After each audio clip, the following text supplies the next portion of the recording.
Assalamualaikum warahmatullahi wabarakatuh. Bismillah, alhamdulillah, wassalatu wassalamu ala rasulillah, la hawla wa la quwata illa billah, amma ba'd.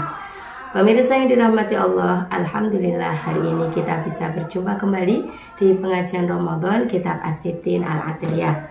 Hari ini kita akan membahas hadis yang ke-20.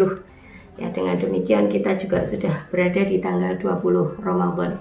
Ini adalah sesuatu yang patut kita syukuri sembari berdoa kepada Allah. Semoga kita diberikan kesehatan sehingga kita bisa melalui sepertiga Ramadan yang tersisa ini dengan sebaik-baiknya, dan juga kita senantiasa diberi kesehatan dan juga umur panjang sehingga nanti kita disampaikan nanti di bulan Syawal dan di bulan-bulan selanjutnya.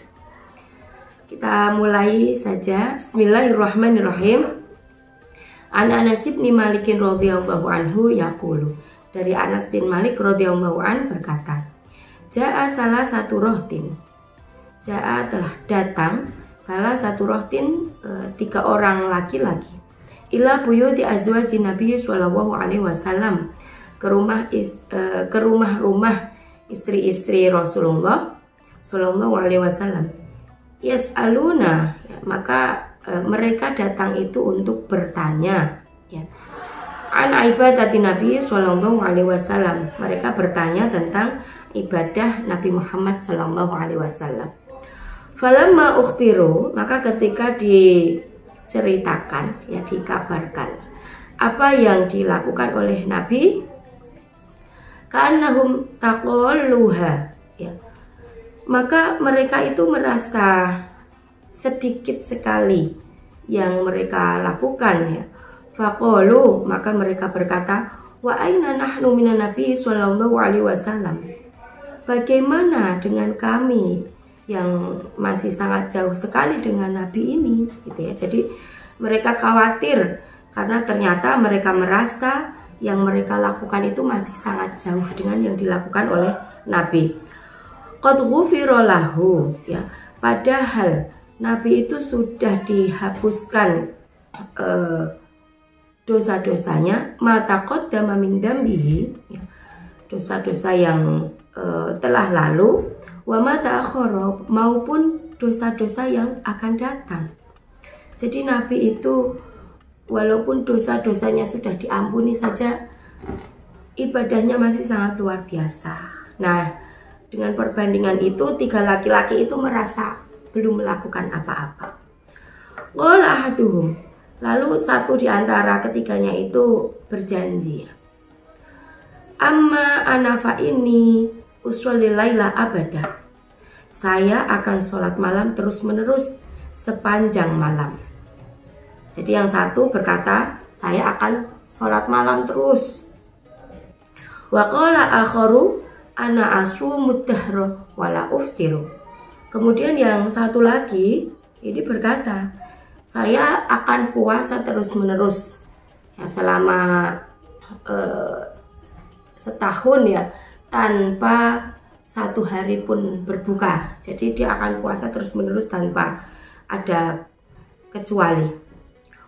Wa qala akharu, dan yang masih satu lagi kan tadi 3 orang, ya. Wa qala akharu, dan lalu yang lain juga berkata, ana a'tazilun nisaa fala atazawwaju abada, saya tidak akan menikahi,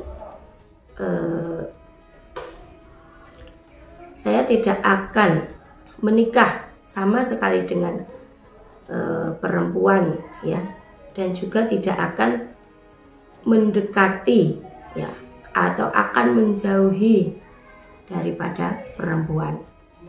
Tadi yang satu ingin sholat malam terus menerus, yang satu ingin puasa terus menerus, dan yang satunya tidak ingin mendekati wanita dan juga tidak akan menikah.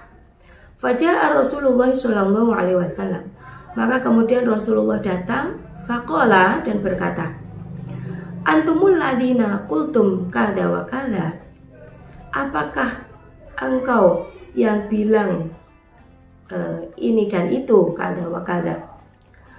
Amma wallahi inni li akhsyakum lillahi wa atqakum lahu.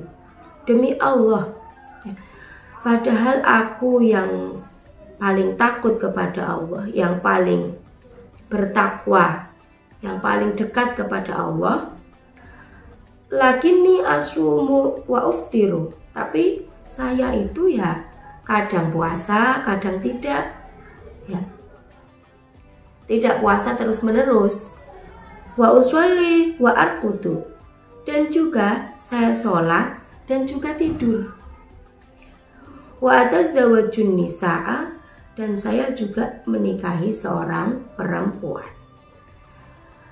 Faman rughiba, maka barang siapa yang tidak senang ya an sunnati dengan sunnahku, falaisa minni, maka bukan termasuk di dalam golonganku.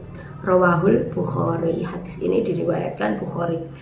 Warada fi Fathil Bari Ibnu Hajar Al-Asqalani, dan ini ada juga dalam kitab Fathul Bari.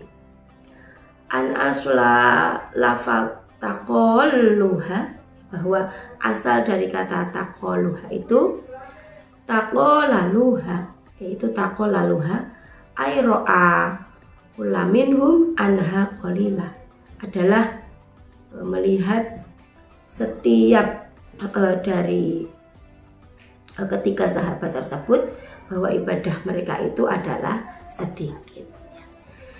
Jadi hadis ini menunjukkan beberapa hal ya. Yang pertama, di dalam ibadah itu kita tidak perlu melakukan sesuatu yang ekstrim. Tadi ada sahabat yang ada salah satu di antara tiga laki-laki itu ada yang ingin sholat terus menerus sepanjang malam. Kemudian ada satu lagi yang ingin puasa terus menerus tanpa bolong ya. Kemudian ada juga yang tidak ingin menikah dengan perempuan dan akan menjauhi perempuan. Maka Rasul mengkoreksi itu. Rasul mencontohkan dirinya sendiri bahwa aku saja yang dekat dengan Allah. Aku tidak melakukan semua itu ya. Aku sholat tetapi aku juga tidur. Aku puasa tapi juga tidak sepanjang waktu, kadang puasa, kadang tidak. Dan aku juga menikahi seorang perempuan. Jadi yang namanya hidup ya, kita beragama, beribadah kepada Allah, ini tidak perlu ekstrim. Karena kita hidup tidak hanya mengisinya dengan ibadah kepada Allah, tetapi kita juga butuh bersosialisasi. Dan makna ibadah ini tidak hanya selalu apa yang kita lakukan secara langsung untuk Allah. Ketika kita berinteraksi dengan orang lain, itu pun bisa menjadi ibadah. Misalnya kita membantu ya, membantu orang lain, memudahkan urusan orang lain, berbuat baik, bersedekah. Itu semua adalah dimensi sosial yang ada di dalam agama. Jadi ketika kita hidup beragama, tidak semata-mata kita hanya melakukan ritual-ritual ibadah, tetapi harus seimbang ya. Jadi ada kalanya kita takorub, intim dengan Allah, mendekat kepada Allah, tapi ada kalanya juga kita harus hidup selayaknya orang lain, bergaul dengan yang lain, dan berusaha menjadikan diri kita itu bermanfaat bagi orang lain. Jadi tidak ekstrim. Nah, kemudian yang kedua terkait dengan perempuan ya. Ini melengkapi hadis-hadis sebelumnya. Ya, ketika ada anggapan yang mengatakan bahwa perempuan itu bisa menjauhkan seseorang dari agama, bahkan kalau ada perempuan itu mungkin dikatakan ibadah itu tidak akan khusyuk. Nah, ini dikoreksi oleh Nabi bahwa Nabi itu juga beribadah kepada Allah, Nabi juga sangat dekat kepada Allah, tetapi Nabi juga menikah dengan seorang perempuan. Nabi juga mengasihi perempuan, istri-istrinya. Nabi juga mengasihi, menyayangi cucu-cucunya, masuk cucu-cucunya yang perempuan. Bahkan kasih sayang Nabi itu sangat terlihat jelas ya. Salah satunya di pembahasan kemarin itu ketika beliau mengimami sholat itu, bahkan sambil ngomong ya, sambil mengajak cucunya Umamah ya. Ya, jadi digendongnya di pundak ketika sholat, dan ketika mau rukuk ya cucunya itu diletakkan kembali. Ketika mau berdiri digendong lagi.